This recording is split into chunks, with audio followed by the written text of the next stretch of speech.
श्री विष्णु पुराण प्रथम अंश 18वां अध्याय। प्रहलाद को मारने के लिए विष, शस्त्र और अग्नि आदि का प्रयोग एवं प्रहलाद कृत भगवत स्तुति। श्री प्राशर जी बोले, उनकी ऐसी चेष्टा देख दैत्यों ने दैत्यराज हिरण्यकशिपु से डरकर उससे सारा वृत्तांत कह सुनाया और उसने भी तुरंत अपने रसोइयों को बुलाकर कहा।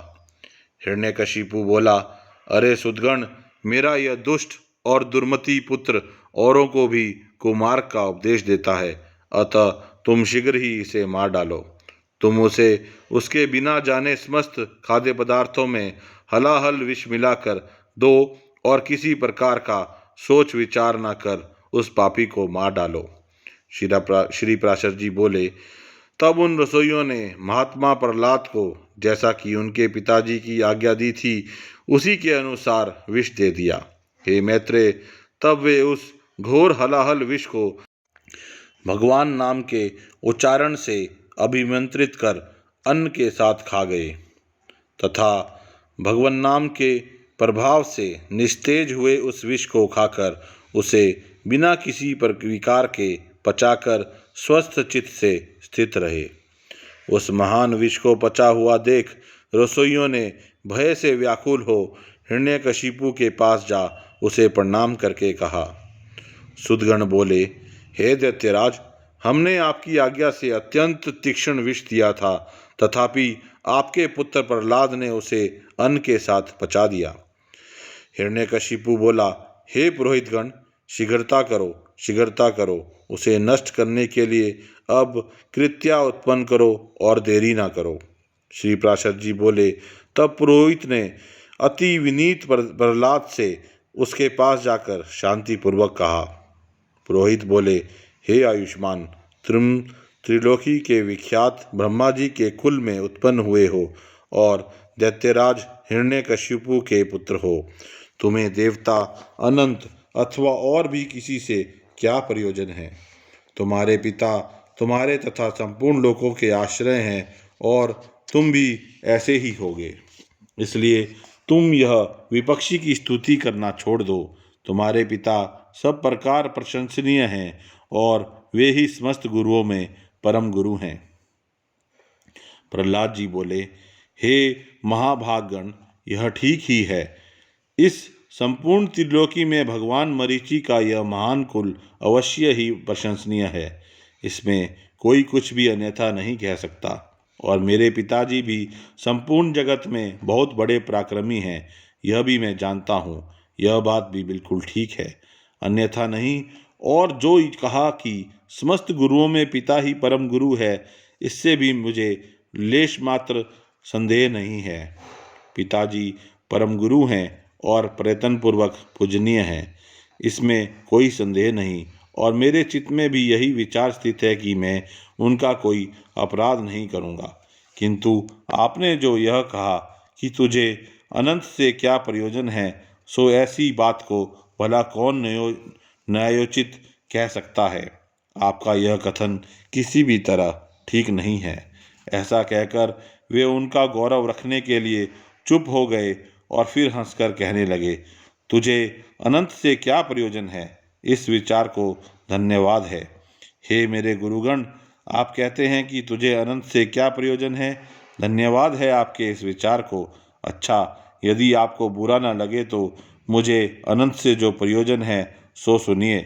धर्म, अर्थ, काम और मोक्ष, ये चार पुरुषार्थ कहे जाते हैं।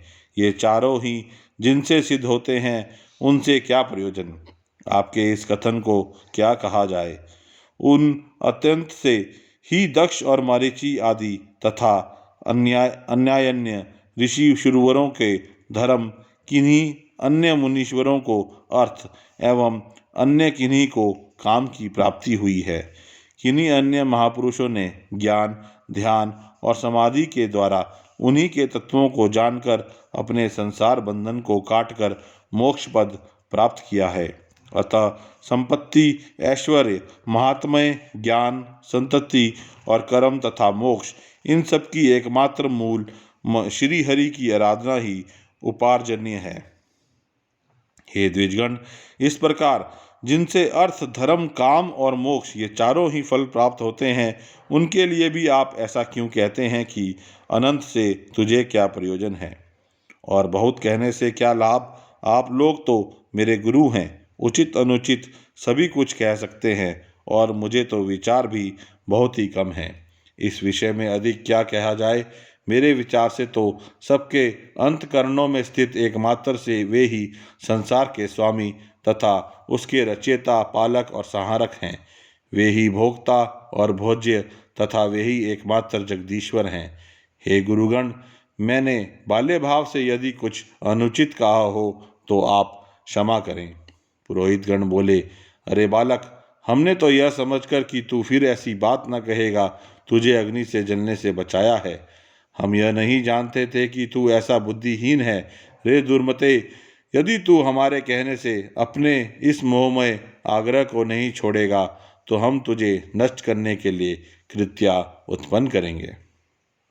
प्रहलाद जी बोले, कौन जीव किससे मारा जाता है और कौन किससे रक्षित होता है? शुभ और अशुभ आचरणों के द्वारा आत्मा स्वयं ही अपनी रक्षा और नाश करता है। कर्मों के कारण ही सब उत्पन्न होते हैं और कर्म ही उनकी शुभाशुभ गतियों के साधन हैं। इसलिए प्रयत्नपूर्वक शुभ कर्मों का ही आचरण करना चाहिए। श्री प्राशर जी बोले, उनके ऐसा कहने पर उन दैत्यराज के पुरोहितों ने क्रोधित होकर अग्निशिखा के समान प्रज्वलित शरीर वाली कृत्या उत्पन्न कर दी। इस अति भयंकरी ने अपने पादाघात से पृथ्वी को कंपित करते हुए वहां प्रकट होकर बड़े क्रोध से प्रहलाद जी की छाती में त्रिशूल से प्रहार किया, किंतु उस बालक के वक्षस्थल में लगते ही वह तेजोमय त्रिशूल टूटकर पृथ्वी पर गिर पड़ा और वहां गिरने से भी उसके सैकड़ों टुकड़े हो गए।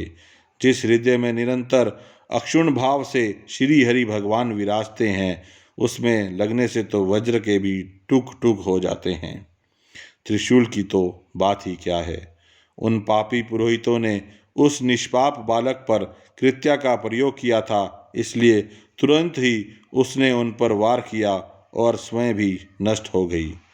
अपने गुरुओं को कृत्या द्वारा जलाए देते देखकर महामती प्रहलाद, हे कृष्ण रक्षा करो, हे अनंत बचाओ, ऐसा कहते हुए उनकी ओर दौड़े।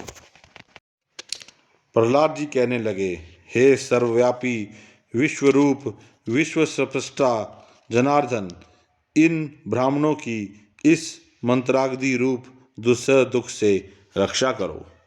सर्वव्यापी जगत गुरु भगवान विष्णु सभी प्राणियों में व्याप्त हैं। इस सत्य के प्रभाव से ये पुरोहितगण जीवित हो जाएं। यदि मैं सर्वव्यापी और अक्षय श्री विष्णु भगवान को अपने विपक्षियों में भी देखता हूँ तो ये पुरोहितगण जीवित हो जाएं। जो लोग मुझे मारने के लिए आए, जिन्होंने मुझे विष दिया, जिन्होंने आग में जलाया, जिन्होंने दिग्गजों से पीड़ित कराया और जिन्होंने सर्पों से डसाया, उन सबके प्रति यदि मैं सम्मान मित्र भाव से रहा हूँ और मेरे कभी पाप वृद्धि नहीं हुई तो उस सत्य के प्रभाव से ये दैत्य पुरोहित जी उठें। श्री प्राशर जी बोले, ऐसा कहकर उनके स्पर्श करते ही वे ब्राह्मण स्वस्थ होकर उठ बैठे और उस विनयावनत बालक से कहने लगे। पुरोहितगण बोले, हे वत्स, तू बड़ा श्रेष्ठ है। तू दीर्घायु, निर्द्वंद, बल, वीर्य संपन्न तथा पुत्र पौत्र एवं धन ऐश्वर्य आदि से संपन्न हो। श्री प्राशर जी बोले, हे महामुने, ऐसा कह पुरोहितों ने दैत्यराज हिरण्यकशिपु के पास जा उसे सारा समाचार ज्यों का त्यों सुना दिया। यह था श्री विष्णु पुराण प्रथम अंश का 18वां अध्याय।